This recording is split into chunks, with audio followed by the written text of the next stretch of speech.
Last night at Mount Meron in northern Israel, some 100,000 ultra-Orthodox Israelis gathered to celebrate the joyous, if minor, festival of Lag BaOmer, a holiday unknown to most American Reform Jews. Tragically, some 45 celebrants were trampled to death in a stampede, and about 150 were injured. Aside from ignored pandemic restrictions, the gathering was not unusual. In fact, except for 2020, when the celebration was strictly prohibited, the crowds are even larger in most years. This morning, the New York Times reported critics have warned for years that the site's patchy infrastructure cannot safely handle large crowds. Israeli authorities will surely conduct an inquiry into last night's catastrophe. For us, though, a simpler question. What were these people celebrating? What is Lag BaOmer? The answer is long, but it may teach an important lesson. Jewish celebrations have significantly changed from the time of the Torah to our own day. In every generation, our people have redefined seasons of celebration relevant and responsive to every age. Now, to describe Lag BaOmer, I need to start by explaining the context in which it arises.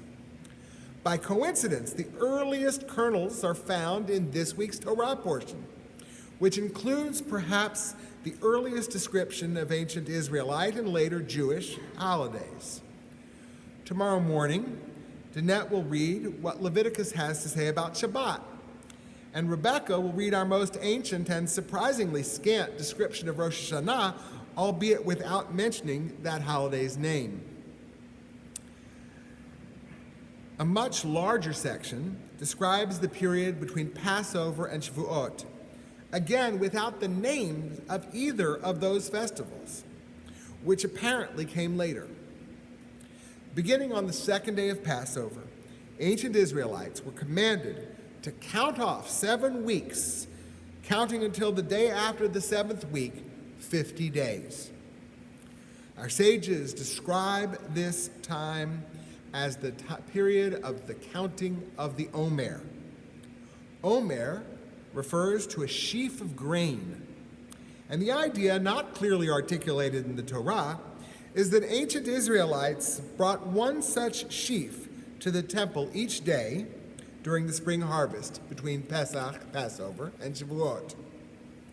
Observant Jews, including some Reformed Jews, recite a blessing each day, counting the days of the Omer.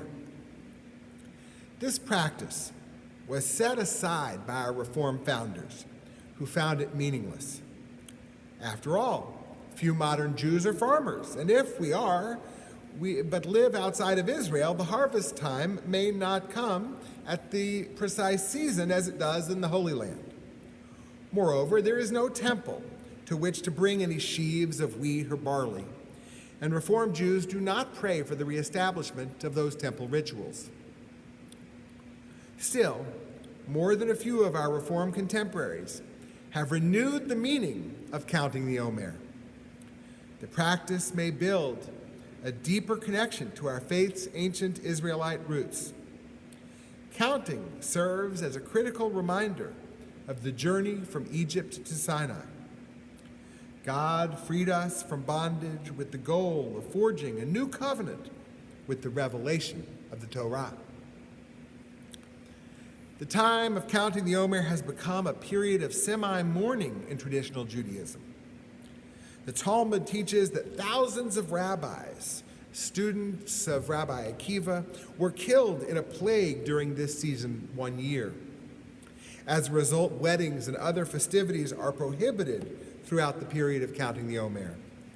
That is, throughout the bulk of the spring, from Passover to Shavuot. As you may imagine, forbidding weddings in the spring would be most unpopular, and most Reform rabbis do not observe this prohibition. Instrumental music is also banned during these 7 weeks, which impacts our community-wide observances of Yom HaShoah, Holocaust Memorial Day, where even mournful music is not allowed. By tradition, the plague ceased for 1 day, on the 33rd day of the counting, and therefore weddings and other celebrations, heck, even instrumental music, are permitted on that 1 day known as Lag BaOmer, which this year began last night at sundown and ends with the onset of Shabbat this evening.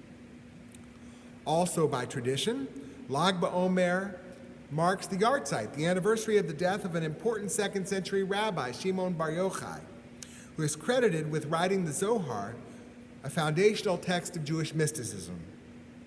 That celebration that ended in catastrophe last night took place at his grave. All Israeli Jews celebrate Lag BaOmer, though most do not go to Mount Meron or think about Rabbi Shimon Bar Yochai. Instead, bonfires and archery are popular amusements on this festive day, as family and friends gather to celebrate. And since Orthodox Chief Rabbinate controls all Jewish marriages in Israel, weddings are permitted only on this 1 day out of 50.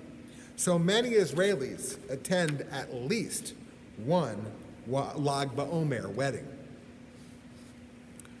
The period of counting the Omer, an entirely agricultural celebration, praising God for bounteous crops in the Torah, was transformed by the ancient rabbis into a period of remembrance, mourning the deaths of Rabbi Akiva's students and mourning Rabbi Shimon Bar Yochai.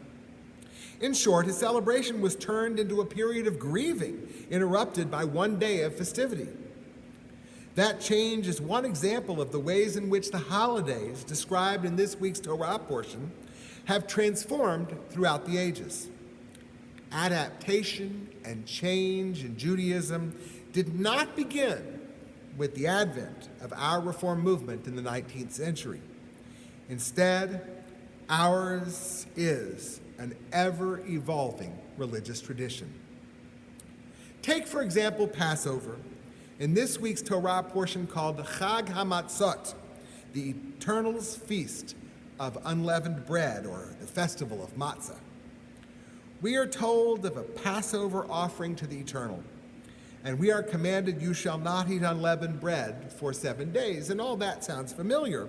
However, no mention is made of the Exodus, which you and I know to be the primary purpose for celebrating Passover.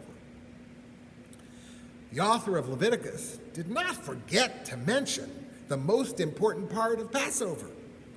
Much more likely, the festival of Matzah existed long before that springtime harvest festival was associated with that great moment of liberation.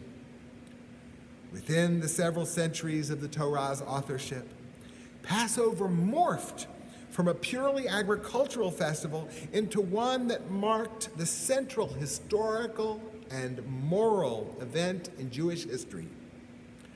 We are a people who celebrate God's gift of our own freedom by seeking liberation for others. Now, in our own day, no more radically than our predecessors during Torah times, our celebration of Passover has evolved. Many of us have added Miriam's cup to our Seder tables, marking the contribution of the first female prophet and of all women, whose roles in Jewish history and present are too often downplayed, marginalized, and ignored. We have added an orange to our Seder plates, emphasizing that, like every section of the orange, every portion of our Jewish people is equally integral to our covenant, including Jews of color, converts to Judaism, gay, lesbian, transgender, and non-binary Jews, alongside straight, cisgender white people whose families have been Jewish for 100 generations. In every age, our festivals have evolved to meet the needs of the day and to assure that traditional celebrations remain relevant. Let us continue to renew our seasons of celebration. Then may we always celebrate with joy. Amen.